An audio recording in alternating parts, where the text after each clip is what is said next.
Just a few miles from the nation's capital, over the Anacostia River, is a section of the city that was settled by freed slaves after the Civil War. Rich in history, Anacostia is also home for the Smithsonian Institution's Anacostia Museum. Originally housed in an old movie theater when it was founded 20 years ago, today the Anacostia Museum has a brand new home. The mission of this museum is to tell an original story, a story all too often we've been left out of. But now we have the unique chance and opportunity to tell the story of the struggle and the striving to achieve from a Black American point of view, and we do it through the museum. Part of that story can be seen in the new museum's first exhibition. It's called Contemporary Visual Expressions, and it features the work of 4 Black artists. Among this work is a painting called Saga by Sam Gilliam, an artist who works in a rather unusual way. The real history of the paintings that I make is that they're made on the floor, so that I wanted a way to really make a series of large paintings, so that I actually began by working with paintings on the floor. I think there's something that actually happens when one is bathed in the color.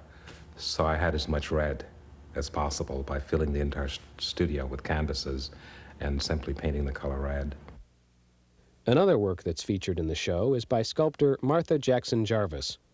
Her installation is one large piece made from many elements fashioned in her studio. And whereas each piece can stand by itself, many of them are being assembled here for the first time into a composite, larger work. I think for me one of the most exciting times in all of this is actually coming on site and seeing the kind of actions and reactions that start to happen. You know, once you put up one piece, there's a reaction. And it's kind of a call and response, I guess, if you will, that starts to happen with the works as I start to install. The pieces that Jackson-Jarvis forms are made from clay, a material she found in the ground when she was a child in the mountains of rural Virginia. I played with it all the time and worked with it.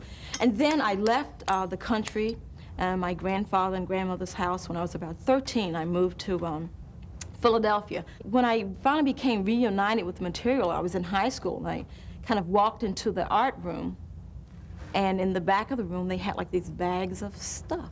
And I opened it up and I said, oh my God, this is the stuff, here it is, it's fantastic, it's clay, you know.